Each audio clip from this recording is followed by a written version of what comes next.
These are the brand new LEGO One Piece minifigures, and in this video, I'm going to build them their very own mechs by using different things from the show. The first mech I wanted to make is the main character Luffy, starting with the feet. Luffy's minifigure has flip-flops on, so I used these brown cheese slopes to create the straps. For the legs, I made his blue shorts by using different navy blue slope pieces. Moving up to the cockpit, I added these gold studs to match the buttons on Luffy's shirt. But here's where it gets interesting. Instead of using the regular Luffy minifigure, I'm using the stretchy arm version, so I don't even have to build the mech's arms. And of course, we can't forget about his iconic straw hat. To make it, I used this big yellowish-orange circle, a smaller red circle, and a yellowish-orange disc piece on the top. I attached it to the mech's back by using a Technic connection, so Luffy can actually wear it too. And with that, our first mech is done. I'm really happy with how this one came out. It's slim, agile, and I didn't have to build the arms, which is kinda lazy, but I think it works.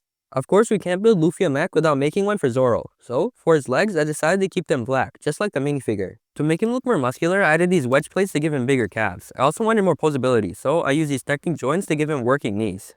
On his waist, I built 3 sword holders, making sure one of them was white. Then, I added shoulder pads using angled stud pieces to make him look bulkier. Under the shoulder pads, I added bionicle ball joints for his arms. His hands are simple, but the wrist can move, which is great for posability. Finally, it was time to add his big katanas. And of course, I placed the white one right by his mouth. The shaping on this mech turned out really nice. It's a little chunky, but I'm happy I was able to include all 3 swords. Next up, I built one of my favorite characters, Usopp. This time, I started with the torso because I had a special idea. I wanted his cockpit to look like a mini version of the Going Merry. I even used one of the small flag pieces from the official set for extra detail. Of course, I couldn't forget about the goat head in the front. And there was even enough space in the back for a tiny tangerine tree. For his arms, one has a regular hand, but the other has his classic green slingshot with a rubber band on it, since he is the crew's sharpshooter.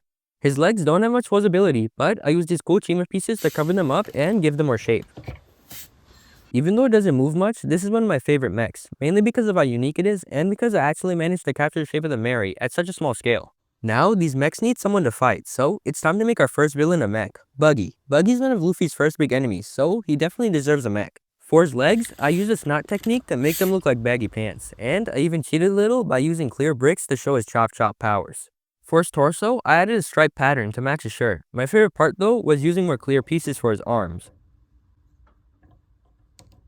It really shows off his powers and actually looks awesome.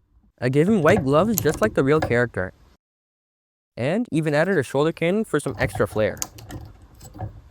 Out of all the characters, I think this one shows off the character's abilities the best. His legs are simple, but at this point I was running out of mixel joints. Finally, we have Arlong, Luffy's first real boss fight. Like I said, I was running out of mixel joints, so for this mech I had to use my small collection of bionicle joints. Arlong's minifigure has navy blue legs, but I only had regular blue pieces, so I went with that instead. I added an angle shape to his legs just like LEGO does with their official mechs, and I think it came out pretty good. For his torso, I borrowed a chest piece from the LEGO Wolverine mech.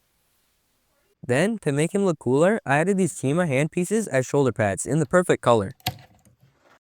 Since Arlong's a fishman, I gave his mech a giant fin on the back. For the arms, I didn't have many purple parts, but I used these barrel pieces for his hands, and honestly, it works. Of course, I had to include his sword too. Overall, I think this mech came out great. It's a little bit different from the others, but it still fits the lineup. And the shoulder pads and the big fin in the back make him look so much bulkier. That's all 5 mechs done. Comment down below which one is your favorite, and I'll see you in the next video. Make sure to subscribe.